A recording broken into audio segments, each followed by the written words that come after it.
বন্ধুগণ সবাইকে নমস্কার জানাই, আন্তরিক প্রীতি ও শুভেচ্ছা ভালোবাসা জানাই। আজকে শ্রীমদ্ ভগবদ্গীতার তৃতীয় অধ্যায় কর্মযোগ সম্পর্কে কিছু বলবো। এটার মধ্যে শ্লোক আছে 43টি, তার মধ্যে আজকে 20টি শ্লোক বলবো, আর পরের অধ্যায় আবার বাকিটা বলবো। এই তৃতীয় অধ্যায় অর্জুন কৃষ্ণকে বললেন, হে কেশব, যদি তোমার মতে কর্ম থেকে বুদ্ধি শ্রেয়, তবে কেশব কেন আমাকে হিংসাত্মক কর্মে নিযুক্ত করছো?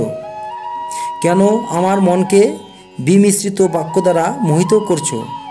যা দ্বারা আমি শ্রেয় লাভ করতে পারি নিশ্চিত করে সেটি আমাকে বলো। তখন শ্রী ভগবান শ্রীকৃষ্ণ অর্জুনকে বললেন, হে অনঘ, ইহলোকে নিষ্ঠা দুই প্রকার, ইহা আমি পূর্বেই বলেছি। জ্ঞানীর জ্ঞান নিষ্ঠা এবং কর্মীর কর্মনিষ্ঠা। বলছে জ্ঞানীর জ্ঞান নিষ্ঠা এবং কর্মীর কর্মনিষ্ঠা, যে কর্ম করে তার কর্মনিষ্ঠা, আর যে জ্ঞানী ব্যক্তি তার জ্ঞানী হলো তার নিষ্ঠা। কর্মের অনুষ্ঠান না করলে পুরুষ নৈশ্য কর্ম লাভ করতে পারে না, সন্ন্যাস থেকেও সিদ্ধি লাভ হয় না। কেউ কখনোই কর্ম না করে ক্ষণকাল থাকতে পারে না, কেউ কখনো কর্ম না করে ক্ষণকাল থাকতে পারে না। প্রকৃতির গুণ সমূহের দ্বারা বশীভূত হয়ে সকলেই কর্ম করে। যে ব্যক্তি কর্মেন্দ্রিয়গুলোকে সংযত করে ইন্দ্রিয় ভোগের বিষয়ে মনে মনে চিন্তা করে, সে মূর্খ কপটচারী বলে গণ্য হয়। তাই কি বলছে, যে ব্যক্তি কর্মেন্দ্রিয়গুলোকে মানে কর্মেন্দ্রিয় হাত পা চোখ সব বন্ধ করে রেখে শুধু স্বপ্ন দেখবে, আমি এটা করবো, এটা পাবো, এটা পাবো, সে হলো কপটচারী, মানে নিজেকে ছলনাময়ী এবং বলে গণ্য করা হয়, সে মূর্খ বলে গণ্য করা হয়। হে অর্জুন, যে ব্যক্তি মন দ্বারা ইন্দ্রিয়গুলোকে সংযত করে অনাসক্ত হয়ে কেন্দ্রীয় কর্মেন্দ্রিয়কে দ্বারা কর্মযোগে ব্রতী হন, তিনি পূর্বোক্ত কর্মত্যাগীর থেকে শ্রেষ্ঠ। তুমি সর্বদাই কর্ম করো, কর্মশূন্যতা অপেক্ষা কর্ম শ্রেষ্ঠ। শরীরযাত্রা নির্বাহের জন্য তোমাকে কর্ম করতেই হবে। বলছে শরীরযাত্রা মানে শরীরটাকে যদি তোমার চালাতে যদি চাও বা যেরকম বেঁচে থাকতে চাও, তাকে তোমাকে কর্ম করতেই হবে। হে কুন্তীয়, যথার্থ ব্যতীত অন্য কর্মের লোক কর্মবন্ধনে আবদ্ধ হয়, তুমি অশান্তি শূন্য হয়ে ঈশ্বরত্বের কর্ম করো। সৃষ্টির পূর্বে প্রজাপতি ব্রহ্মা যজ্ঞের সহিত প্রজা সৃষ্টি করে বলেছিলেন, তোমরা এই যজ্ঞ দ্বারা বর্ধিত হও, এই যজ্ঞ তোমাদের অভীষ্ট পদ হোক।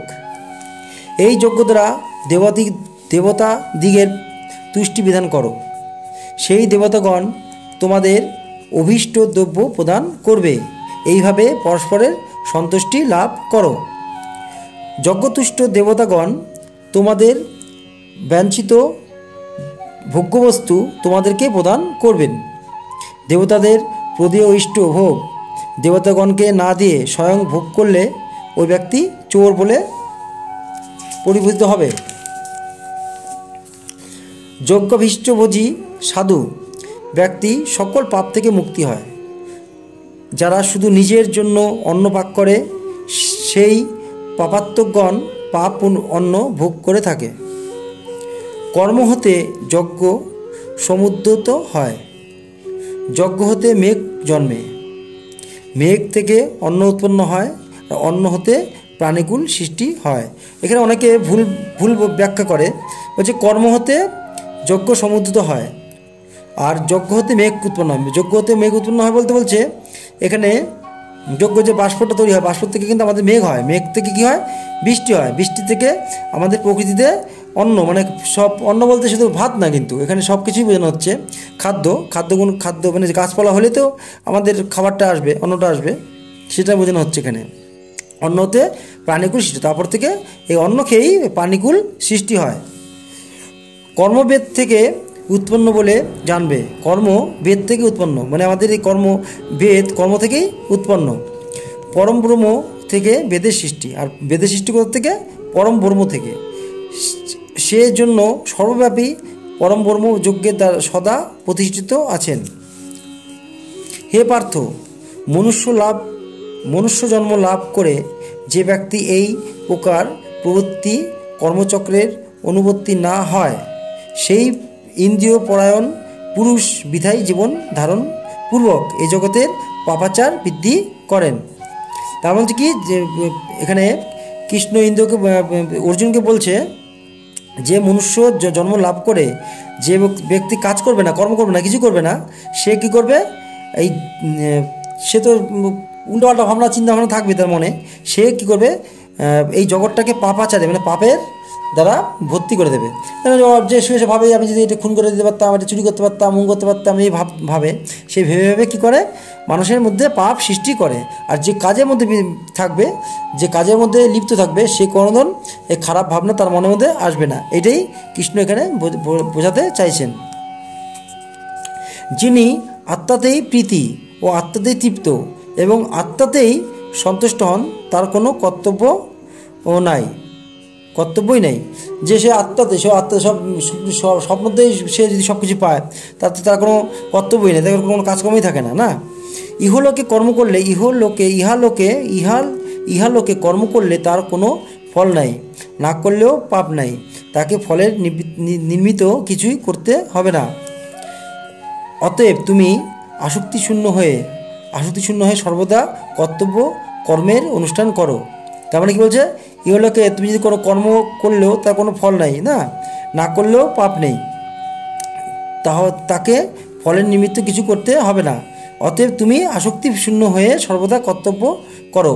তুমি আসক্তি শূন্য হয়ে মানে তোমার কাজ যে করবা, সেই কাজটা তোমার কী লাভ হচ্ছে, কী লোকসান হচ্ছে সে চিন্তা করবে না। তোমার কর্ম তুমি করে যাও, তোমার লাভ অবশ্যই হবে। যেহেতু অনাসক্ত হয়ে কর্ম করলে মোক্ষ লাভ হয়। তাহলে কি বলছে এখানে, অনাসক্ত হয়ে কর্ম করলে মোক্ষ লাভ হয়। তার মানে তুমি যদি কাজ করে যাও, তোমার ফল তুমি অবশ্যই পাবে। কর্ম দ্বারাই জনকাদি মহাত্মারা সিদ্ধি লাভ করেছেন। যে মহাত্ম ব্যক্তি তারা কর্ম দ্বারাই সিদ্ধি লাভ করেছেন। অতএব তুমি তাদের মতন লোক শিক্ষার্থে কর্ম করতে পারো।